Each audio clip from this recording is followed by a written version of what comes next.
व्यक्ति पशु पक्षियों का व्यापार किया करता था। एक दिन उसे पता लगा कि उसके गुरु को पशु पक्षियों की बोली की समझ है।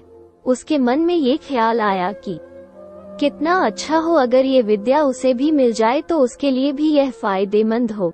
वह पहुंच गया अपने गुरु के पास और उनकी खूब सेवा पानी की और उनसे ये विद्या सिखाने के लिए आग्रह किया।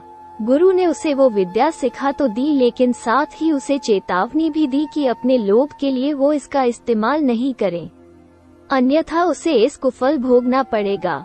व्यक्ति ने हामी भर दी। वो घर आया तो उसने अपने कबूतरों के जोड़े को ये कहते हुए सुना कि मालिक का घोड़ा 2 दिन बाद मरने वाला है। इस पर उसने अगले ही दिन घोड़े को अच्छे दाम पर बेच दिया।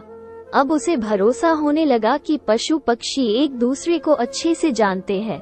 अगले दिन उसने अपने कुत्ते को ये कहते हुए सुना कि मालिक की मुर्गियां जल्दी ही मर जाएंगी, तो उसने बाजार जाकर सारी मुर्गियों को अच्छे दामों पर बेच दिया। और कई दिनों बाद उसने सुना कि शहर की अधिकतर मुर्गियां किसी महामारी की वजह से मर चुकी है। वो बड़ा खुश हुआ कि चलो मेरा नुकसान नहीं हुआ।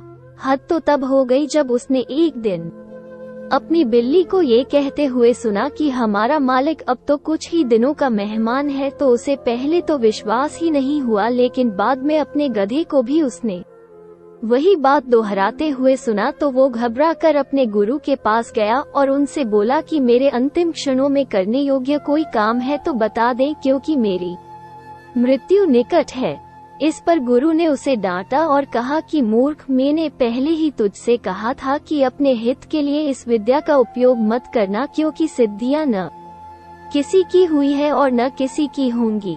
इसलिए मैंने तुझसे कहा था कि अपने लाभ के लिए और किसी के नुकसान के लिए इनका प्रयोग मत करो।